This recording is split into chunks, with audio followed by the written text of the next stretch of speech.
Hello friends, बहुत बहुत स्वागत है आपका हमारे यूट्यूब चैनल पर। और आज के इस शानदार वीडियो में हम जानेंगे कि वास्तविक संख्याओं पर संक्रियाएं किस प्रकार से की जाती हैं। संक्रियाओं से हमारा मतलब जोड़, बाकी गुणा और भाग से हैं, और वास्तविक संख्याओं से हमारा मतलब परिमेय व अपरिमेय संख्याओं से होता है।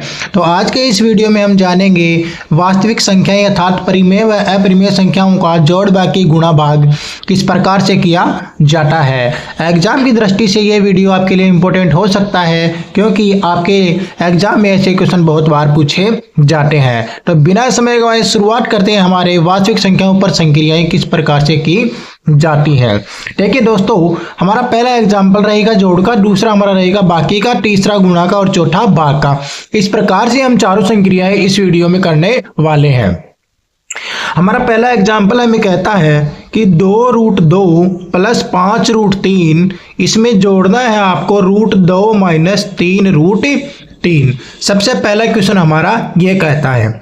तो ध्यान दीजिएगा, जो हमारा पहला पद है 2√2 प्लस 5√3, सबसे पहले आपको इसको ऐसे का ऐसा लिख लेना है। तो हम लिखेंगे 2√2 प्लस 5√3।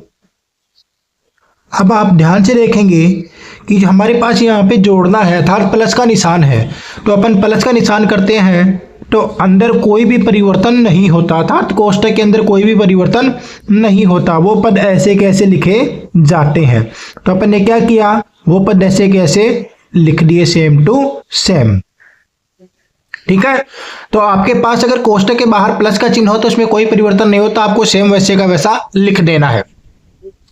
अब आप ध्यान से देखेंगे कि आपके पास 2√2 का एक पद यहाँ पे उपलब्ध है और √2 एक पद आपके पास ये उपलब्ध है।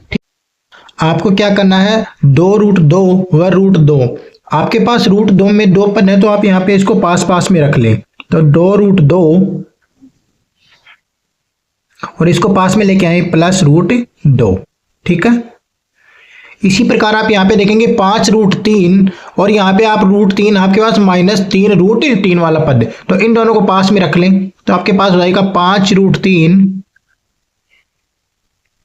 और ये माइनस 3√3। ऐसा आपको साथ में लिख लेना है जो पद आपके पास सेम होते हैं। आप यहाँ पे देखेंगे कि √2 इन दोनों में क्या आ रहा है, कॉमन आ रहा है। तो आप क्या लिखेंगे, √2 यहाँ पे कॉमन ले लेंगे।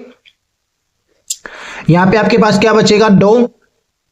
यहाँ पे आपने √2 कॉमन ले लिया तो क्या बचेगा, केवल 1 प्लस इन दोनों में आपके पास कॉमन क्या दिखाई दे रहा है, √3। तो आप √3 कॉमन ले लें। यहाँ पे अंदर क्या बचेगा, यहाँ पे 5 और यहाँ पे माइनस का 3। ऐसा सिंपल सा आपको लिख लेना है।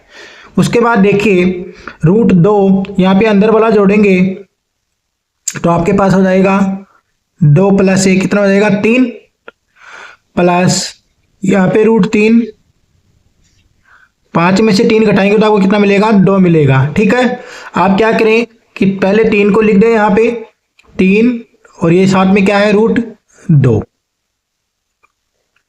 प्लस यहाँ पे पहले क्या करें, 2 को लिख दें और √3। ये आपका रहा फाइनल आंसर।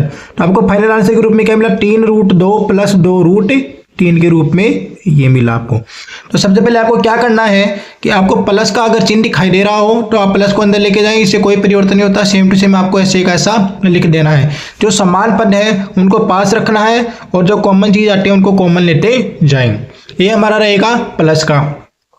आगे देखिए, जिस प्रकार से अपन ने प्लस का किया उसी प्रकार से हम बाकी का करेंगे, लेकिन इसमें मेन चीज ये है कि जो माइनस है वो चिन्ह परिवर्तन कर देता है। क्या कर देता है, चिन्ह परिवर्तन कर देता है। देखिए कैसे, आप क्या करेंगे, 5 प्लस 2√5, इसको ऐसे का ऐसा लिख लेंगे। आपको अच्छे से ध्यान है कि ये माइनस जो अंदर जाएगा तो चिन्ह परिवर्तन कर देगा। ठीक है। यहाँ पे आपके पास कोष्टक में पहले से प्लस का 5 दिखाई दे रहा है, ये माइनस अंदर जाएगा तो ये इसको भी -5 कर देगा और अगले वाले को भी क्या कर देगा, -5 कर देगा, क्योंकि जो चिन्ह है वो अंदर सभी से गुणा होगा। क्या होगा, सभी से गुणा होगा। तो देखो प्लस को भी इसने क्या कर दिया, माइनस कर दिया, और इस वाले प्लस को भी इसने क्या कर दिया, माइनस कर दिया। अब वही आपको क्या करना है, यहाँ पे दिखाई दे रहा है आपको कि प्लस का 5 है और माइनस का 5, दोनों वैल्यू सेम है प्लस माइनस में, तो दोनों कट गए। अब यहाँ पे देखिए शेष क्या बचा आपके पास, 2√5 और -√5। ठीक है, आप यहाँ पे क्या लेंगे, आपके पास √5 कॉमन दिखाई दे रहा है, तो √5 कॉमन ले लें। आप यहाँ पे क्या करें, √5 कॉमन ले लें। यहाँ पे क्या बचेगा 2, यहाँ पे क्या बचेगा 1, क्योंकि √5 आपने कॉमन ले लिया। तो √5 2 में से 1 हटाएंगे तो 1। ठीक है, 1 गुणा होगा √5 से, तो आपको क्या मिलेगा, √5 ही मिलेगा। क्या मिलेगा, √5 ही मिलेगा। तो इस प्रकार से आप क्या करें, बाकी की संक्रिया कर सकते हैं। ठीक है, अगर बाहर माइनस का चिन्ह हो तो अंदर वाले चिन्ह को परिवर्तन कर देता है। अब आती है हमारे गुणा की। ध्यान से देखिएगा, 6√5 गुणा 2√5 हमारे पास ये वाला दिया गया है। ध्यान देने योग्य बात ये है, आपको सबसे पहले रूट के अलावा जो पद है इनको गुणा कर लेना है, उसके बाद यहाँ पे रूट वाले पद को देखना है। जैसे देखिए हमारे पास दे रखा है 6√5 और गुणा 2√5। ठीक है, आपके पास जो रूट के अलावा संख्या, सबसे पहले आप इनको गुणा करें तो 6 गुणा 2, ठीक है ये, ठीक है। और आपके पास और क्या बचा, √5 गुणा √5। ठीक है, आप इसको इस प्रकार से भी ले सकते हैं कि यहां पे आपके देखेंगे कि 6 गुणा 2 सीधा भी आप इसको गुणा करके लिख सकते हैं। तो 6 गुणा 2 कितना हो गया, 12 हो गया। कितना मिला, 12 मिला। ध्यान देने योग्य बात यह है कि यहाँ पे √5 गुणा √5 है।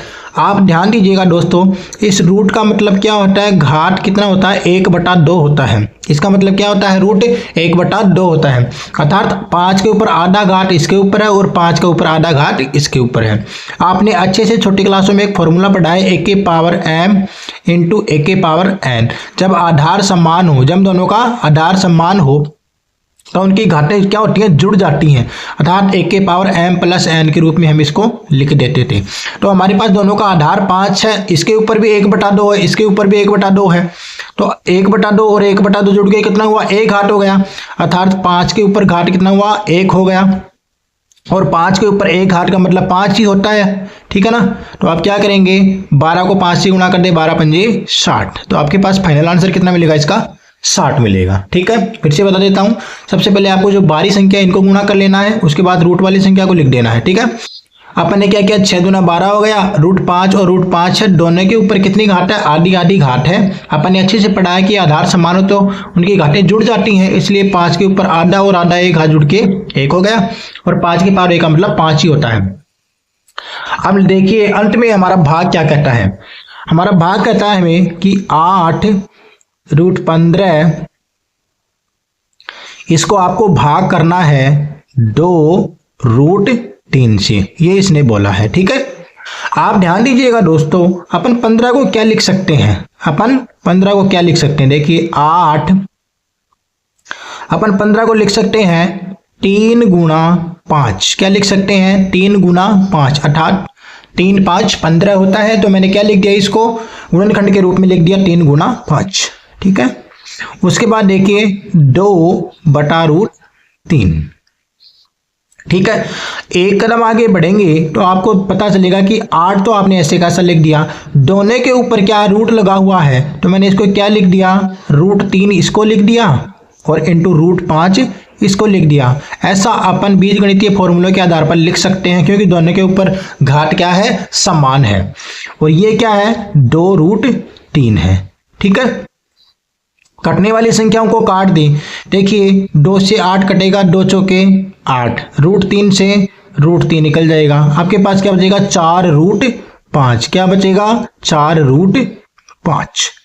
ये रहा आपका भाग का क्वेश्चन। आई होप आज का वीडियो आपको अच्छा लगा हो। वीडियो अच्छा लगा हो तो एक प्यारा सा कमेंट और चैनल को सब्सक्राइब करना ना भूलें। धन्यवाद।